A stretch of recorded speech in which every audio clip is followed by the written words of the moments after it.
Hello and welcome to GBN America with me, Patrick Christys. And today we are joined by Julian Epstein. Now, Julian is an attorney who brings 15 years of experience in the Capitol Hill field.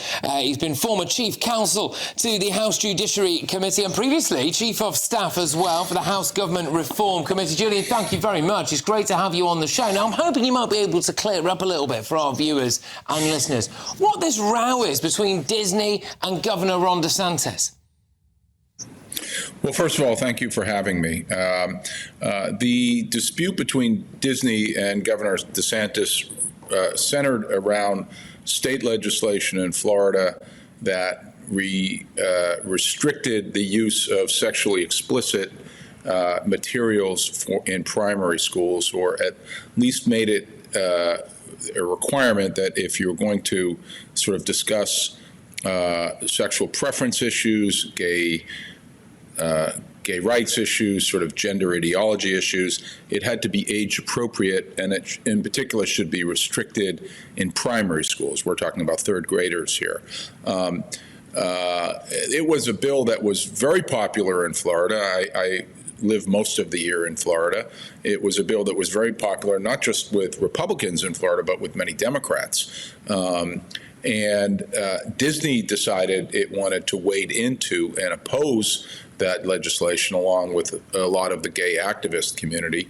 They ended up losing the fight. As part of that sort of ongoing controversy, the governor of Florida then sought to impose rules that would limit what had been a self-governance setup that Disney had in its theme parks in Florida. And Florida reclaimed sovereignty over that basic territory and took away the self-governance from Disney. And Disney claimed it was political retaliation. But the governor said that if they want to enter into the political field, if they want to be political actors, they're certainly not going to get privileges from the state to act in this, what a lot of people regard as corporate welfare, and be able to self-govern. And sort of Disney has been engaged in this fight. A lot of people refer to it as wokeism, and they are becoming now the poster child for you go woke, you go broke. Disney has lost, according to some reports, over 50% of its market cap in the last several years, as they've become very politically active on behalf of what we refer to as the intersectional left. They have taken very, very strong positions when it comes to teaching gender ideology in primary schools, which is a largely unpopular position in the United States. People may have different views about that when you get into sort of high school and secondary levels, but in primary schools, it's a very unpopular position. Well, Julian, can I just ask, does Disney want to turn kids gay? Well, I think what's happening is similar to what you're seeing happening in the universities in Britain with the pro-Hamas protests and what you're seeing happen all throughout the West, which is that a small portion of the voting public, which considers itself part of this intersectional left that wants to see the world through the oppressor and oppressed lens and wants to understand every issue through that framework, which is an intellectually bankrupt framework to understand what's going on in the world. They have seized control of social media, and they have got these huge megaphones in social media, and they have, at least on the left, they have intimidated the common sense liberals on the left into complying with their sort of extremist ideology. And I think Disney, for its part, has taken up a lot of sort of the Hollywood left political agenda, thinking that I think it would be sort of good politics and good marketing for them. And it's turned out to be the opposite. It's turned out to be bad politics. They lost the debate in Florida. Governor DeSantis, just as an aside, won the biggest margins in Miami-Dade County, where I live, which is a Democratic and has always been a strongly Democratic county. He won in double digits in that county, in large part on the backs of this issue. So he's picking up a lot of support from centrists and centrist Democrats on some of these cultural issues. But in terms of Disney, I think they have bowed, they've gone on bended knee to the intersectional left, thinking it was both good politics, it hasn't proven to be good politics, and good business. It hasn't really proven to be good business because their stock has gone down 20, 30, 40%. Their market cap has gone down, as I said, I think according to some reports, over 50%. So I think the sort of the jury is in on this has not worked out very well for Disney. And Bob Iger recently sent out to the SEC and to his employees, I believe, letters indicating that sort of wading into political agendas might not be the smartest thing for the company. The company is hurting badly right now, and this has not helped them at all. Look, what political impacts could this have on Governor DeSantis' political ambitions, do you think? Especially, he's on the charge to be president, isn't he?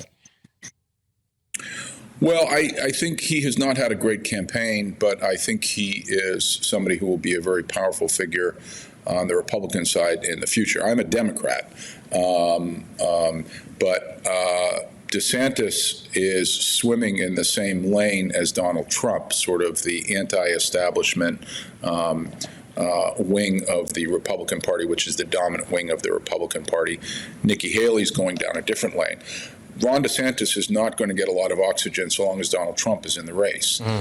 So I think Ron DeSantis does not have great chances in 2024, but I think he does in 2028. He is very popular with Republicans, particularly Republican elites. He's a very, very smart guy and a very capable guy.